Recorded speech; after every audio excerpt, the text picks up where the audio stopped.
For Christ sent me not to baptize, but to preach the gospel, not with wisdom of words, lest the cross of Christ should be made.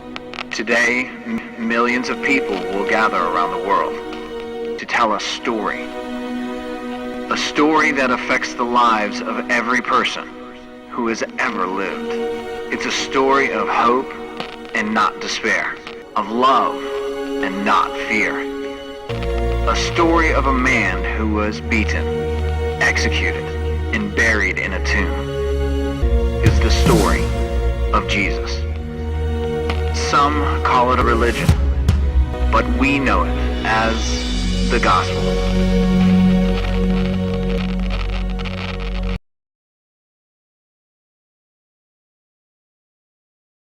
Christ sent me not to baptize, but to preach the gospel, not with wisdom of words, lest the cross of Christ should be made. Today, millions of people will gather around the world to tell a story that affects the lives of every person who has ever lived. It's a story of hope and not despair, of love and not fear. A story of a man who was beaten, executed, and buried in a tomb. It's the story of Jesus. Some call it a religion, but we know it as the gospel. All right. Well, hey, as we are entering into Holy Week, we're wrapping up our series, The Gospel. And over the past couple of weeks, we've been talking about why the gospel is good news. Why the gospel is good news. And, past couple of weeks, we've been sharing, one of the reasons it's good news is this invitation that Jesus makes to anyone and everyone to be in relationship with him, but not just to be in relationship with him, but to be a part of his family. To be a part of God's family, along with all the rights and responsibilities that come along with that. And last week we talked about one of those rights, or I guess one of those benefits of being a part of his family. And we talked about this ideal of just his amazing grace and how it's an invitation to come. And it's this invitation, this reality that we always have a place at his table. And no matter what we've done, no matter what we do, no matter what we go through, when we accept that invitation and we invite Jesus into our lives, we accept that invitation to be a part of his family, even when we slip and we fall and we make mistakes and we step into sin. Listen, you may end up becoming a broken son or daughter of the King, but you're still a son or daughter of the King. You always can find, because of his amazing grace, no matter how many times you slip and fall, you always find an invitation. You always find a spot at his table, a table of his grace, which covers over all of our sin, past, present, future, right? And so we've been talking about that, kind of what that looks like, the benefit of it, why it's good news. And today I want to kind of shift gears a little bit and talk about the responsibility, though, that comes along with that. The responsibility of this good news, of this invitation to be in relationship with him, this invitation to be a part of his family. And the responsibility comes with this, is that this invitation is not just given to us, but it's an invitation meant to be sent from us as well. In other words, the gospel is meant to be shared. It's meant to be shared. The good news is good news, good enough that it should be one of the first things we're constantly talking about and sharing and telling others about. I put it in my notes this way, is that the message of the gospel comes with a burden for the mission of the gospel. The message of the gospel should always come with a burden for the mission of the gospel. And so to kind of unpack this a little bit and unpack what I mean by this whole idea, especially of having a burden for others, a burden of sharing this good news with the world around us and inviting others into this incredible relationship with Jesus. We're going to actually share a passage of Scripture and unpack a little bit of a passage of Scripture that is common on this weekend of the year. And it's the passage in Luke chapter 19, verses 28 through 41. And this is a passage that's commonly shared around this time of year. It's a story of Jesus' triumphal entry into Jerusalem. and as he's getting ready to start making this kind of week-long march, in a way, toward the cross. So this is kind of again, the scripture. It's a passage often read on a Palm Sunday, and so just kind of share a little bit about this story. Now, just kind of give you some context of it. Again, Jesus is coming in to the city, and people are celebrating, people are rejoicing, people are partying because this king is coming into the city. And it's important to understand a little bit of context here is that in and of itself, Jesus coming in, people throwing a party, people celebrating his arrival into Jerusalem, wouldn't have been that unique. In fact, it was actually very common that anytime a royalty or someone of real significance or influence showed up at a city gate, for people to kind of fall in line and kind of, celebrate their arrival and celebrate, it was like the red carpet basically and the paparazzi. I mean, they were, it was just an expectation that they would be there and kind of cheer them on, right? And of course, what starts though, I guess, in some ways to kind of make Jesus' arrival though different than so many other arrivals of that day and time though, is that when Jesus came in, he came in very differently and came in a way that would have been very unexpected for the people. Because when he did come in, there certainly would have been a buzz around him. I mean, there would have been a buzz by this time, like okay, I mean, I've heard the miracles, I've heard the stories of Jesus, I've heard, just the incredible power that's found in Jesus. And so when he came in, they would have treated him or seen him a lot like some of the previous royalty that came through the gates, but that much more in a lot of ways. And they would have had this expectation of one seeing maybe a political Jesus. Like they were thinking that Jesus was going to come in. He was kind of like Donald Trump riding in on Air Force One. He was going to come over and just turn the political environment upside down. Or a military Jesus. A lot of them also envision this military Jesus, this military Messiah, this military rule, who was just going to go all Jean-Claude Van Damme on the Roman Empire that had been so oppressing them. And so there was this expectation. They were looking for a fix to temporal problems when Jesus came to fulfill eternal promises and to establish an eternal kingdom, not for a select few people, but for anyone and everyone who accepts this invitation to be a part of the family of the King of Kings. And again, it was beyond what they expected. This was beyond what they predicted. This was beyond kind of how they envisioned this story was going to go. It might explain why, they go in a matter of a week from waving palm branches and yelling, Hosanna, Lord saves, and how great he is, to a week later go and, crucify him. Because it wasn't what they expected. And just to kind of show you just how much this was sort of unexpected in the way he arrived, the way he went into the city, how it was different from every other kind of ruler who would walk through those city gates, we can start to see it in this strange request that he makes before he ever even gets to the city. And we see this in Luke chapter 19, verse 28 through 35. It says, after Jesus had said this, he went on ahead, going up to Jerusalem. As he approached Bethpage in Bethany, at the hill called the Mount of Olives, he sent two of his disciples, saying to them, go to the village ahead of you, and as you enter it, you will find a colt tied there, which no one has ever ridden. Untie it and bring it here. If anyone asks you, why are you untying it, just say the Lord needs it. Those who were sent ahead and went and found it just as he had told them. As they were untying the colt, its owners asked them, why are you untying the colt? And they replied, oh, well, the Lord needs it. And they brought it to Jesus, threw their cloaks and the colt, and put Jesus on it. And they went along, and people spread their cloaks on the road. And as the text goes on, it would say that, they yelled Hosanna, which really means the Lord saves, with these palm branches. And there was a party and a celebration. But I share this, and the reason I say this is a strange request, it's a strange request on a couple levels. One is a strange request actually just by the response. The response of the owner of this donkey, like, can you imagine telling the disciples, hey, go get this donkey, and if anyone asks you why you're, hot wiring this donkey for me, and stealing their donkey, just tell them the Lord needs it. Like, I'm just guessing that's probably not going to work out real well for us if we tried that today. But like you go out to the parking lot and you're hot wiring Dan's vehicle truck out there, and Dan's like, what are you doing? Hey, the Lord needs it. It's okay. I'll bring it back, right?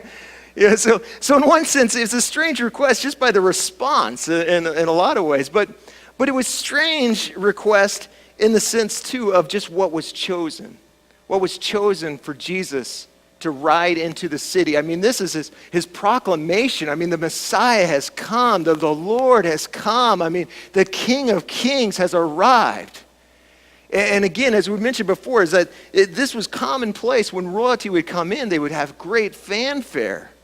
You know, I think, like, I don't know if anyone remembers the animated movie Aladdin, and you think the elephants and the jugglers, they'd have these grandiose entrances. And I'm sure in the disciples' mind, that's kind of what they were expecting, at least up until this request.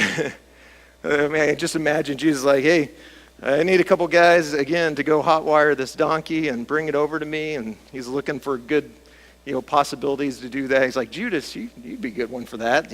I don't know exactly who he picked to go grab this donkey, but he goes and he sends them, and you just probably just imagine what's going in their mind as they're getting to this donkey, and they get to this donkey, and they're probably thinking a lot of the same thing that I think everyone else would have been thinking, like a donkey.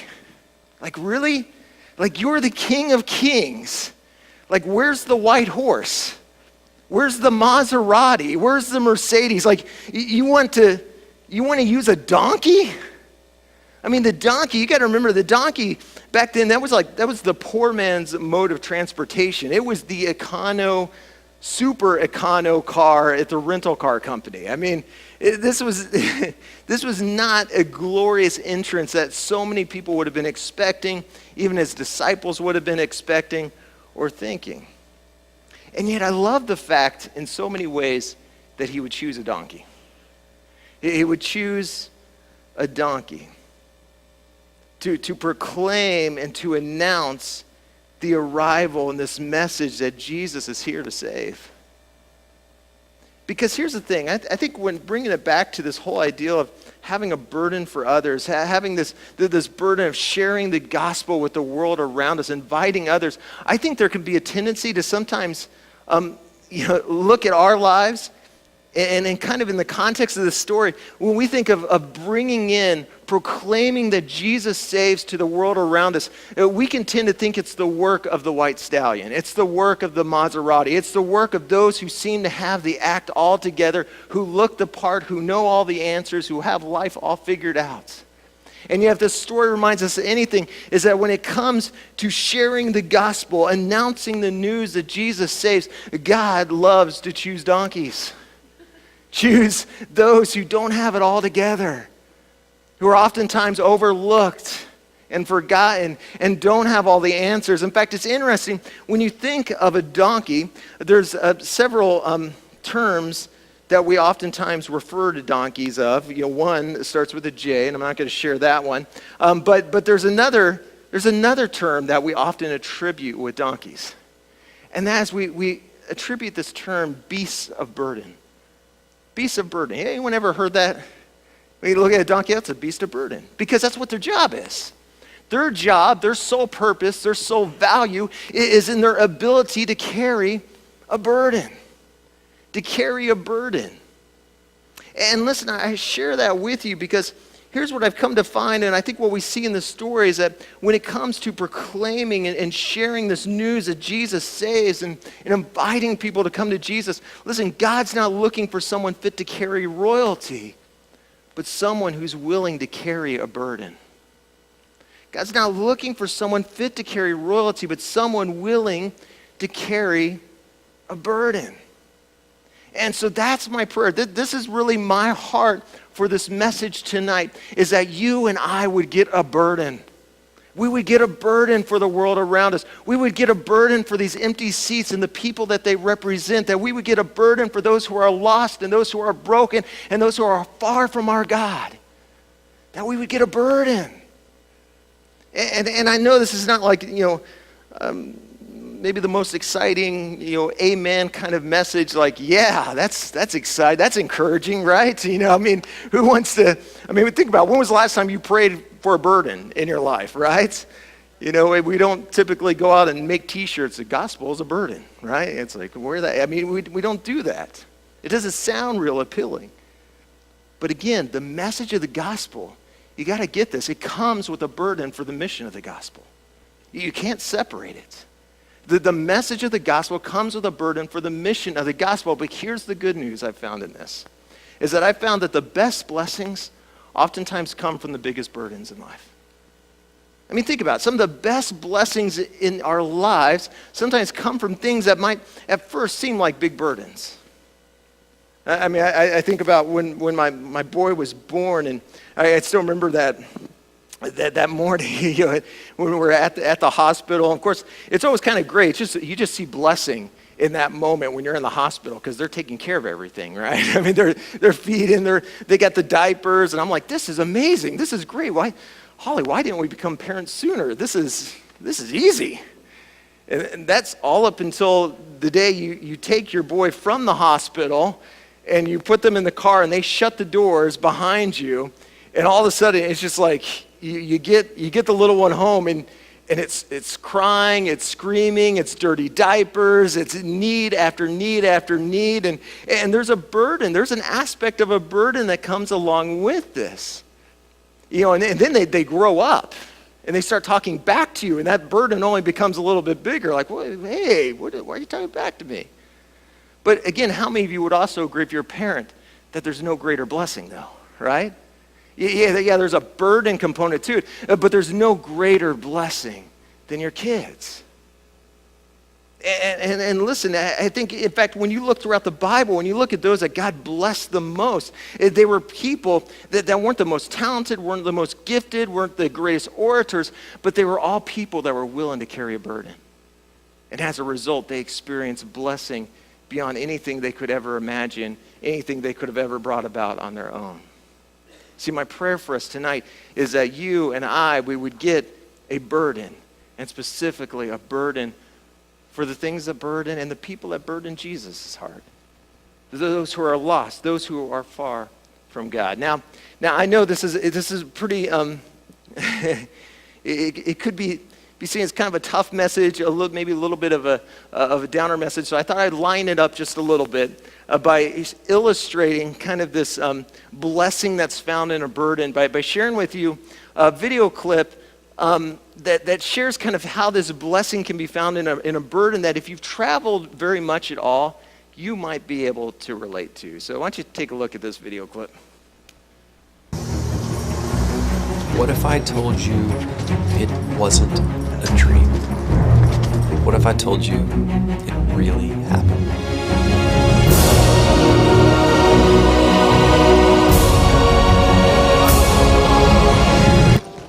Next.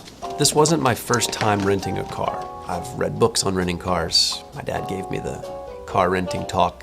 Welcome to Decent Cars, where we're all on the same team, yours. I had a reservation under Crosby. Honestly, I assumed he was a decent guy. Probably a decent bass player in a decent cover band. What'd you say your first name was? My first name was Tripp, and it still is. I'm not seeing anything under Crosby, so if you wouldn't mind, just step over here. My supervisor, Karen, will be with you in just a second. Next. I don't think so. And now I'm gonna have to draw my weapon. No, I have a reservation. Look, here's the confirmation number right here. Thank you, sir. Just sign right here for full coverage, and here if you'd like to decline. And here we go.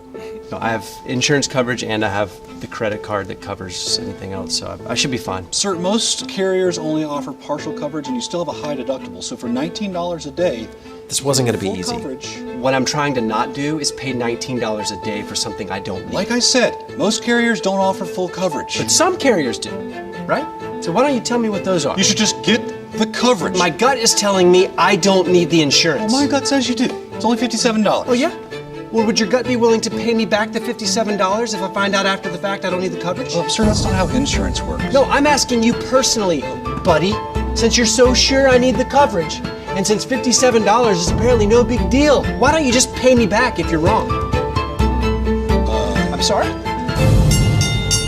Round one was over, but Sir, as a courts member, you will be getting a compact car but you could upgrade to a midsize for $29 per day. What's a midsize anyway? A midsize is a 4-door sedan, seats 4 adults comfortably, and has room for 2 bags in the trunk. It's just me, and then I have 4 bags. So would that fit? Sir, I don't know how big your bags are. Are you kidding me? Sir, it looks like those bags would fit perfectly inside of a midsize. That's not what I'm asking.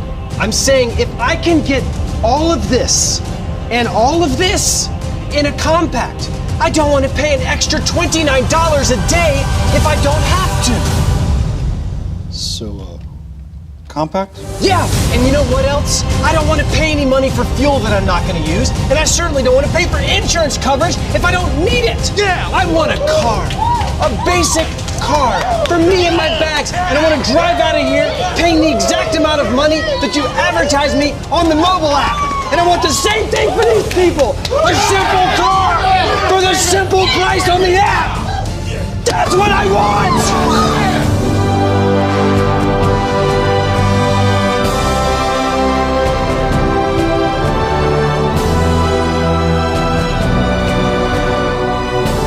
It's true what they say.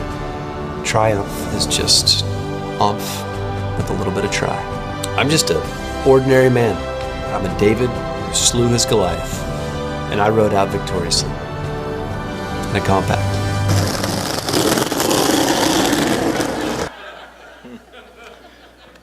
There you go. There you go. Hey, some of the biggest blessings can be found in what can seem like some pretty good sized burdens, and but you know, it is so true, and especially when it comes to, you know, embracing this burden of inviting others, of seeing the need of those around us, and inviting them to be a part of this relationship with Jesus. Let me tell you something. There's few blessings greater than when you invite someone to church. You invite someone to be a part of that relationship, and they accept that invitation. And they come, and their life is changed, and their life is transformed. There's few blessings that are greater than that. And so for the time remaining, I just real quickly want to say, to kind of unpack, you know, how do we get this kind of burden? How do we get a passion?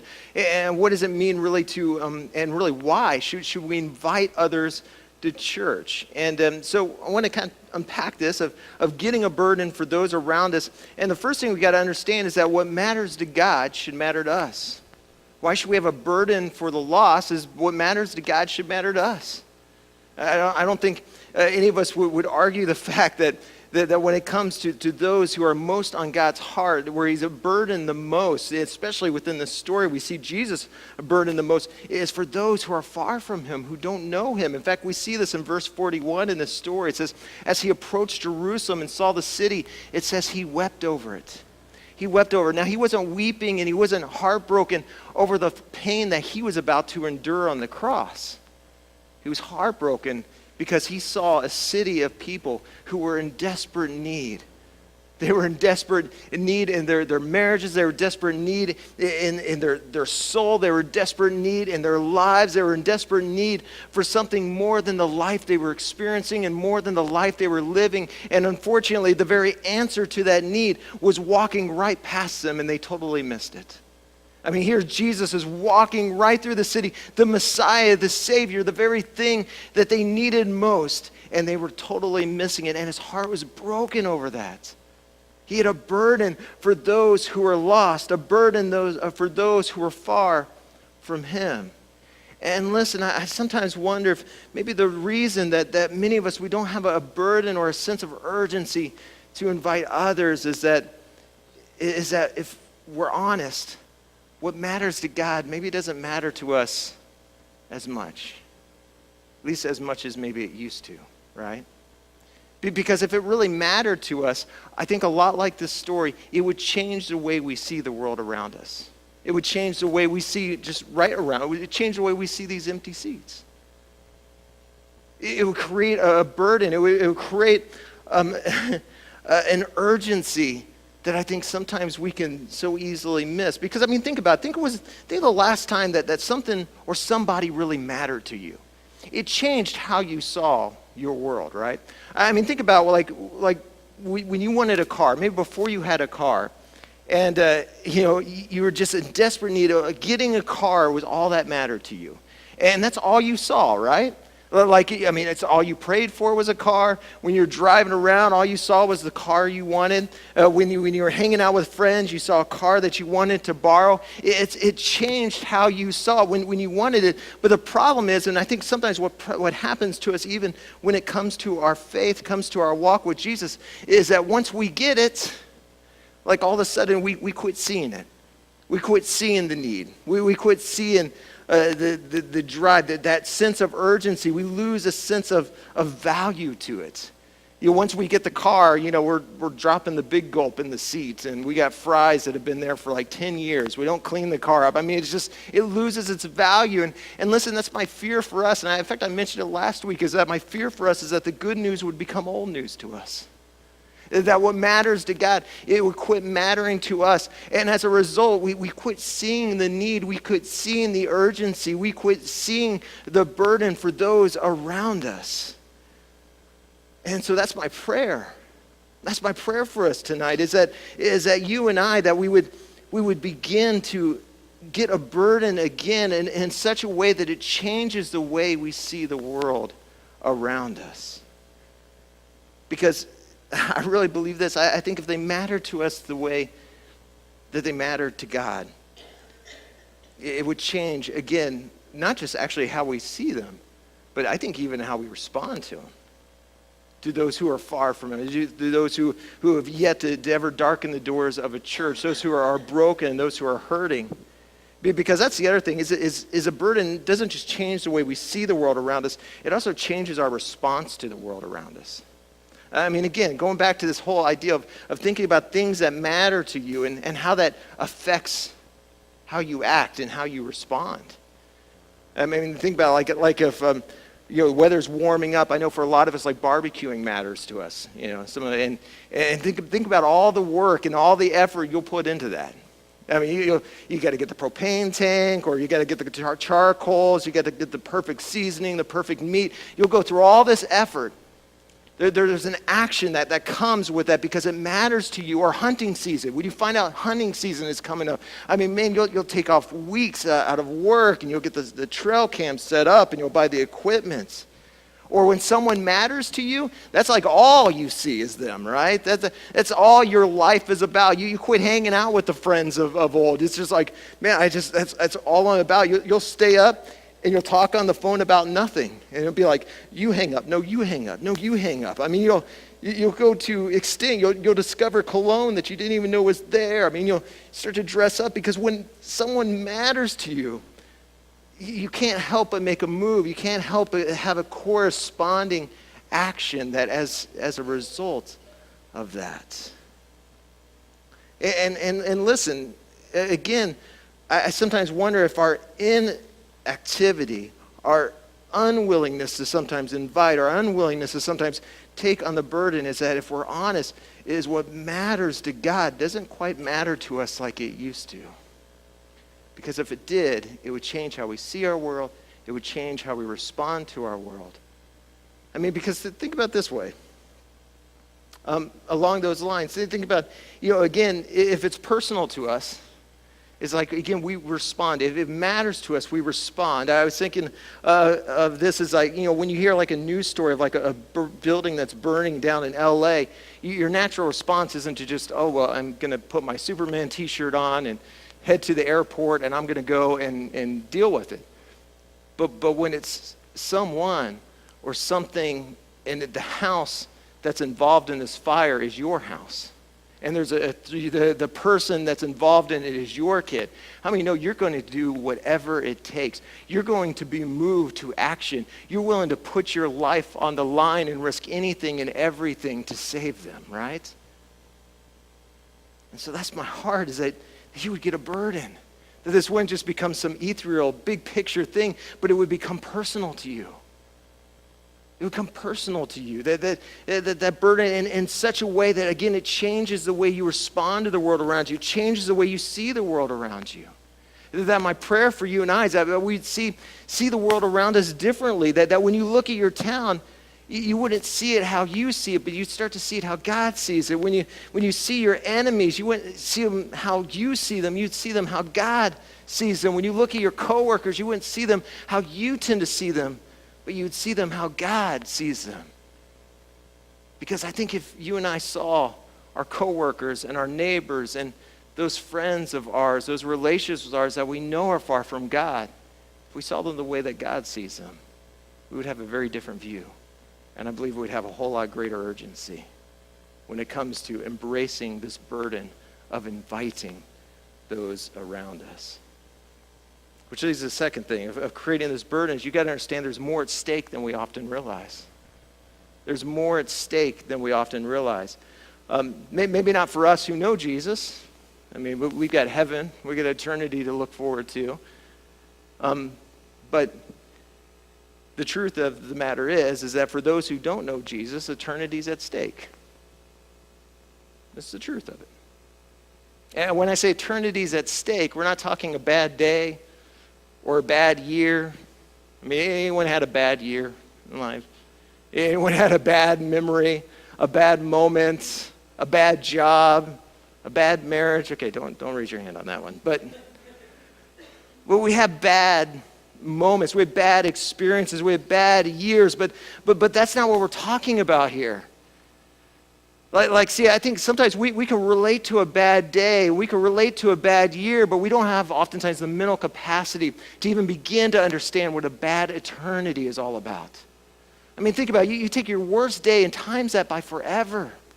Remember that day when maybe you lost someone who was dear to you or close to you, and you didn't even have enough energy or enough strength or enough willpower to even call anybody, to ask for help, to have someone come sit with you. And even if they did, you know that no thank you card or nothing they could ever say is going to somehow take that pain away that day.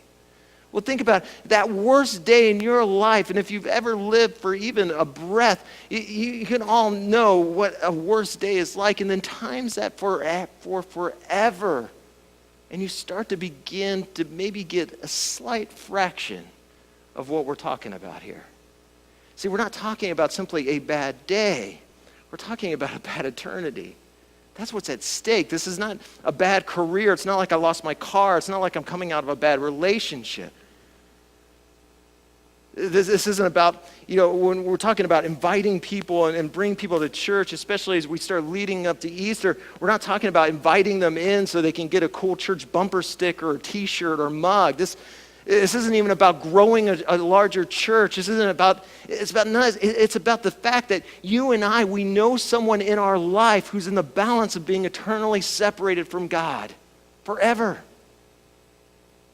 And I know this isn't popular preaching. It's not like what we would like to hear, but it's the truth of the matter. And listen, if we hope to get a burden for reaching our city and reaching those around us, you got to understand what's at stake here. It's not just a bad moment or a bad dream or a bad memory. We're talking eternity. You got to know what's at stake. I like what Jude 1, chapter 1, verse 22 puts. It says, be merciful to those who doubt. Save others by snatching them from the fire. I like that term, snatching, right? Because again, it speaks to the urgency you and I should have. The heart you and I should have. And we think of snatching. Snatching's not that's not a gentle action. Right? Like if you ever been snatched by a teacher, like in the hallways, remember when you were in school and you're like running down the hallways and a teacher snatches you? Like, hey, quit running. I mean, it kind of hurts, like jolts you, right? Or if you're a parent and you ever had to snatch your kid. This is my experience almost every time I go to a Walmart. My boy, he'll get out of the car and it's like his first thing to do is it's like he wants to immediately, he's drawn to running in front of oncoming traffic, right?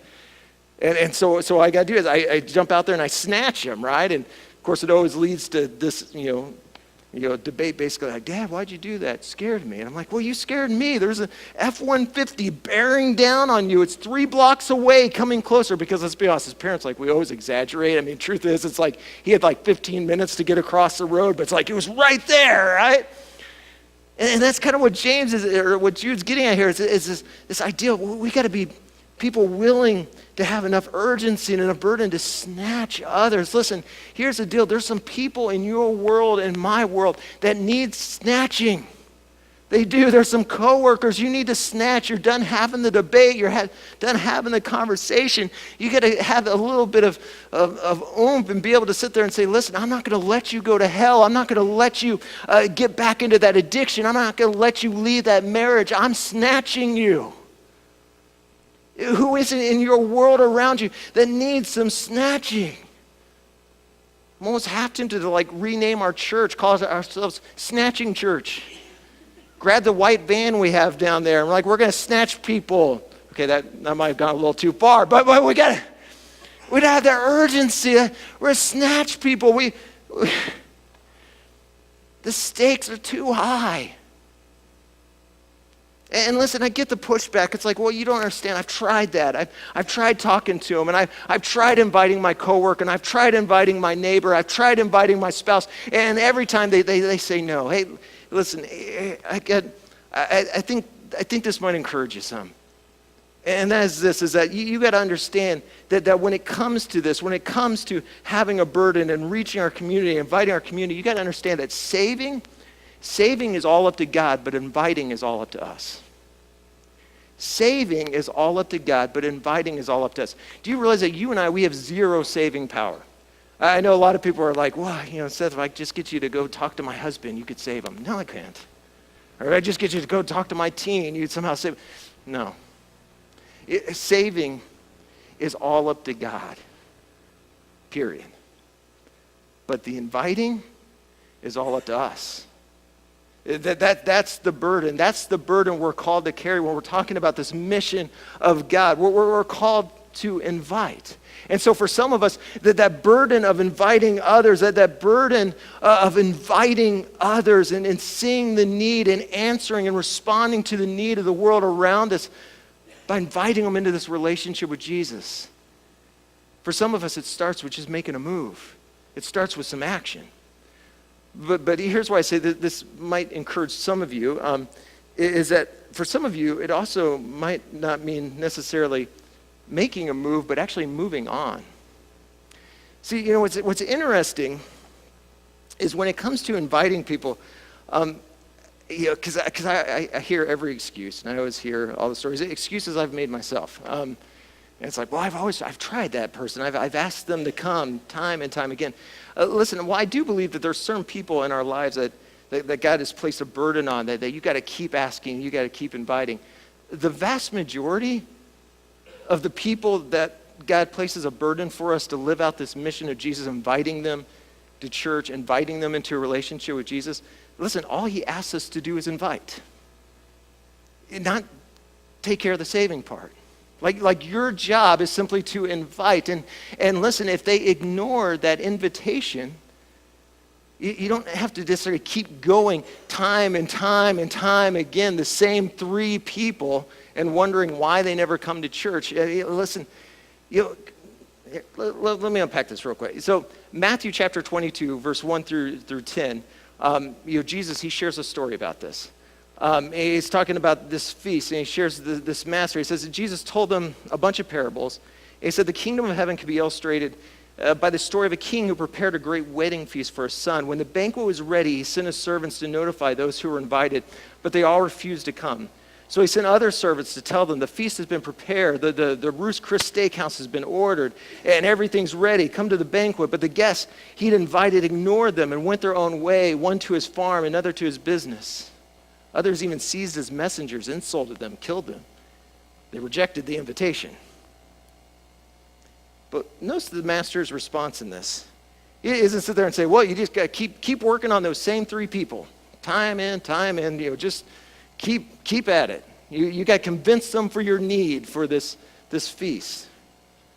No, that's what he says. It says, and he said to his servants, the wedding feast is ready, and the guests I invited aren't worthy of the honor. Now go out to the street corners and invite everyone you see. So the servants, verse 10, so the servants brought in everyone they could find, good and bad alike, and the banquet hall was filled with guests. Here's what I'm getting at. Some of the reason we don't always invite is because we think that it's our job One, to either try to save them, in the sense of we feel like we've got to somehow convince them about their need for Jesus. Like convince somebody that somehow you need Jesus. I'm going to convince you about this. Listen, what does the master tell them to do? They come back, the invitation's been turned down. He doesn't say, hey, go right back there. You got to convince them their need for this. No, he says, go find some other people. He goes, so they didn't accept your invitation. Well, dust it off. Quit feeling sorry for yourself and move on and invite somebody else. Because the harvest fields are ripe. There are so many people, and look at where he tells them to start. He says, listen, rather than trying to convince people their need for Jesus, why don't you just start with those who are already aware and recognize their need for something more than the life they're living? We want to reach people over the city. Hey, let's start with the broken. Let's start with the forgotten. Let's start with those who are overlooked. Let's start with those who everyone else walks right on by and refuses to invite. See, so often people are like, I don't know of anyone to invite to church. Well, do you know some people who are broken, who are hurting, who have some issues, who are depressed? Then trust me, you know some people to invite to church. Start there. Because think about it. If you were ever invited and you came and answered an invitation to come to a church as an adult or as a teenager, let's be honest, you probably answered that in a season in your life where you were in more than a little bit of need, where you were in rock bottom, where you were at a place where like, I don't know what to do. I've tried everything else. I've tried what the world tells me to do. I've tried living life how I thought I should live it, and I'm still empty and I'm still desperate for more. That was my story. I had a friend who invited me to church, and listen, he invited a bunch of times, but the moment that it actually became real for me is when I hit rock bottom, when I got kicked out of University of Oklahoma for bad academics, and I was, living out of my car, and I'm just, I hit rock bottom. I was in need. How many know that when he came and invited me again in that moment to come to church? Yeah, sign me up. Who is it? It's in need around you.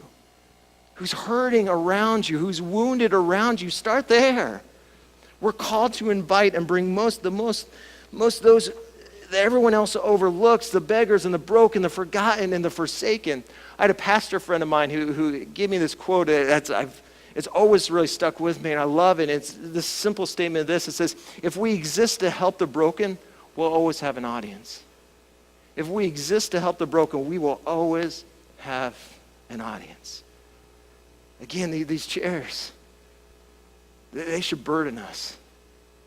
They should be bringing some faces and some names of people that we work with, people we hang around with, who are in desperate need of a relationship in the life that can only be found in a relationship with Jesus Christ. In fact, I like how Jesus puts it. Luke chapter 5, verse 31 through 32. If you doubt this, is Jesus' heart and this is his burden, it says, hey, Jesus heard about it. He spoke up. He said, who needs a doctor? The healthy or the sick? I'm here inviting outsiders, not insiders. An invitation to a changed life, changed inside and out. I love that. And that's our heart. When we talk about where we're going in the future as a church, what our heart is about, what our passion's about, what we value, this is it. In fact, one of our key values is this, is that we want to be a place that's a hospital, not a cathedral. Where we believe Jesus came for broken, he came for addicted, he came for average people, not the religious people. A place where everyone's welcome, no one's perfect, and because of that, anything's possible, and we believe that for anyone and everyone. And here's the last reason. Here's the last thing. When it comes to having a burden for those who have yet to know Jesus, is that you got to understand this invitation that some of you will make to a friend, a coworker, a neighbor this next week, to an Easter service, to a Good Friday service. Listen, your invite does more than just get someone to church. It does more than just get someone to church. See, you and I, we got to get that when we invite someone to church, it does more than just get them here, get them to a place, get them to a service. It does more than even get John 3:16 written on their hearts. It even does, it's more than just getting them here to listen to a message or to sing some songs, even to recite a prayer, even though that prayer is the most amazing thing they could ever do in their life. To ask Jesus to come into their life, to meet a need that nothing and no one else can ever meet but Jesus. But you got to understand, the invitation doesn't stop there. It does even so much more than that. In fact, we see this as we start to kind of wrap things up tonight. You see this in actually John chapter 1, verses 40 through 42. We see it in the life of the early call of the disciples. We see it in Andrew's life. Andrew's a disciple we don't often hear a lot about.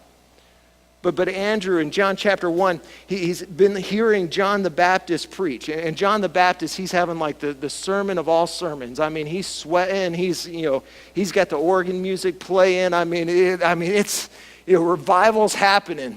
John's talking, hey, you need to turn from your sins. You need to run to Jesus, come to Jesus. And he's saying, this is the Messiah. Jesus is the Messiah. And Andrew, he hears this message. And he surrenders his life. He chooses to follow the Messiah, chooses to follow Jesus. And this is where we catch up. Andrew, Simon Peter's brother, was one of the two who heard what John had said and who had followed Jesus. The first thing Andrew did was to find his brother Simon and tell him, we found the Messiah. We found the Christ. And he brought him to Jesus. Now, for those of you maybe not quite familiar with Peter, just quickly fast forward. Peter, and speaking of those who you wouldn't typically, like at that time, like recruit as a typical church folk. I mean, Peter was a sailor. He was a fisherman. He had a habit of sticking his foot in his mouth. He had anger issues. Peter was a guy that was often overlooked because people wanted to overlook him. But not Andrew. Andrew makes this invitation. And as a result, Peter would come to surrender his life and choose to follow Jesus with the rest of his life. But Peter, the same Peter that everyone else had overlooked, everyone else had ignored, everyone else had walked right on by, this same Peter, Jesus would later go on to call him the rock, of which I will build my church upon you. And then when Pentecost comes, he actually gets out there and he preaches this message. And it's interesting when you actually look at the message. We don't got time to unpack it, but in Acts 2, you can read it. And he's sharing this message. And he's sharing the gospel. He shares a message that's almost identical to the message that Andrew shared with him about Jesus. And he's saying, listen, you guys got to turn. You could keep living life the way you've been living it, but there's so much more for you. And that so much more is found in the person of Jesus Christ. And as a result, 3,000 people come to make a decision to ask Jesus in their life. 3,000 people, the very start of the church. And it all began with an invitation. Let me ask you, has anyone ever heard of a Grady Wilson? Anyone ever heard that name? Grady Wilson. Grady Wilson, he had a friend who was, and Grady was not a famous person by any means. In fact, I couldn't, I did Google search. I was trying to find like pictures of him. Can't find any pictures.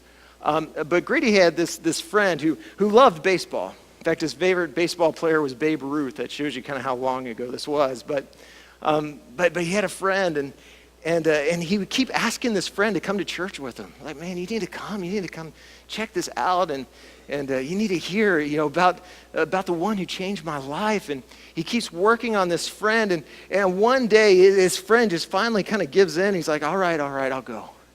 And he goes, and it changes his life forever.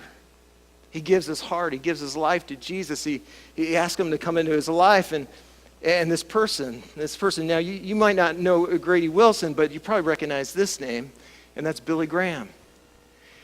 See, Grady Wilson, because of an invitation, he would lead Billy Graham to faith in Jesus, and Billy Graham would go on to preach the gospel to over 215 million people. All because of an invitation. See, it's more. What I'm trying to get you to see is this is so much more than just an invitation. What I'm saying is that your coworker could be the next Billy Graham or Peter. I was trying to say is your neighbor, he could write music that changes people's lives. I want to say is your friend could start a marriage ministry that saves thousands of marriages. That student in your care could start a ministry that reaches hundreds of troubled kids. See, Andrew and Grady, they had no idea that this invitation would matter so much to so many people. And I sometimes wonder if we realize the impact of an invitation.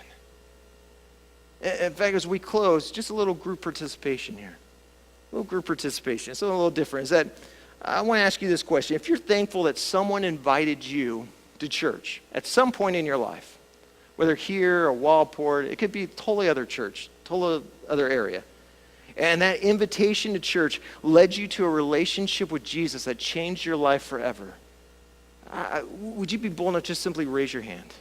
If you're thankful for an invitation to church that changed your life forever, keep it up. Keep your hands up. Because here's the thing. You know what these hands represent? They represent so much more than just an invitation to church. You see, each one of these hands, and keep holding them up, these hands, they represent restored families. These hands represent restored purpose. These hands represent addictions falling off. These hands represent marriages being restored. These hands represent destinies discovered and fulfilled. These hands represent people no longer defined by a past, but defined by their future in Jesus. You can put your hands down. That's what these hands represent, though. It's so much more than an invitation. So much more than an invitation. You're inviting them to change. You're inviting them to purpose. You're inviting them to destiny. You're inviting them into a relationship with Jesus that will change their eternity. And I'm telling you, this week, you will have no greater opportunity in front of you than to invite a friend and a neighbor and them actually say yes to coming. And saying yes to, again, so much more than an invitation. In fact, this Easter, we're going to be talking about the resurrection, the resurrected King. And specifically, we're going to talk about how because of his resurrection, because the stones rolled away, how we can beat the odds. I mean, listen, if Jesus, through his death and resurrection, could beat the odds of death, listen, there's nothing in our life we can't overcome. We're talking about how to beat the status quo. People said you weren't going to make it. Hey, we're going to share how you can beat it. Maybe someone said your marriage isn't going to make it. The odds are against you. We're going to show you how you can beat it. People said you got too much of a past, too much of a history. We're going to show you how to beat the odds, because the truth is the odds of this culture, they're stacked against you. But the beauty of the resurrection, the beauty of Easter is that we've got a secret ingredient, and that secret ingredient is the resurrected King, and that King is Jesus. Who in your life needs to hear that message? Who in your life needs something more than the life that they're living right now? Who are the broken? Who are the hurting? Who are the wounded around you? Who are you going to invite? Who are you going to carry the burden for bringing them to Jesus this week?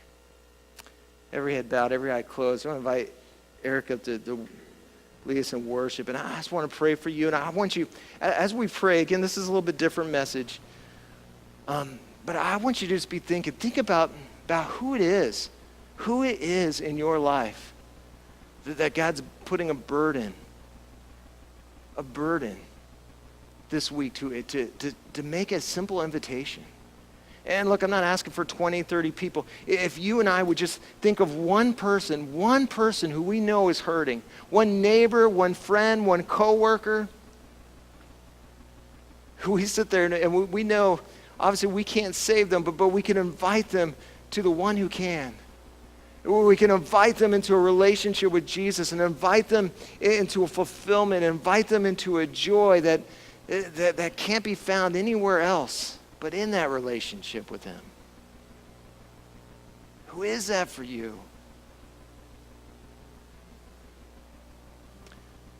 Every head bowed, every eye closed. That story, I want you to just keep that face locked in your mind, because that story of the triumphal entry, when they go to get the donkey, it says before they could bring the donkey, before they could bring this donkey that would carry the burden, they had to untie it. And listen, I want to pray, especially for some of you that's like, you sit there and you hear this, it's like, man, I want to invite, but I got this thing tying me up. Maybe for you, it's a little bit of fear. Maybe for you, it's that fear of rejection, or maybe it's a little bit of insecurity. Well, what if they ask me a question I don't know? Maybe for you, it's just busyness. Maybe for you, the thing that's tying you up the most is just comfort, complacency. The good news has become kind of old news to you. Listen, if that's you, my prayer for you. In fact, that word, the word in Greek that's used there, to untie, it's the same word that's used when Jesus would call Lazarus out of the tomb. And so that's my prayer for you right now. That's my proclamation to you, is that you would be loose from whatever that is that's tying you up and it's keeping you from making that invitation this week. Because listen, there's too much at stake. When you think of that friend, when you think of that coworker, there's too much at stake. And you do not know the extent of that invitation. It's so much more than an invitation. It's so much more than just showing up to church and singing a few songs and hearing some guy preach. This invitation this week could change their life for eternity. Don't miss that opportunity. Because listen, if there's one thing I know, and I know so many of you know, is this life is so short. Our opportunities to invite are so limited.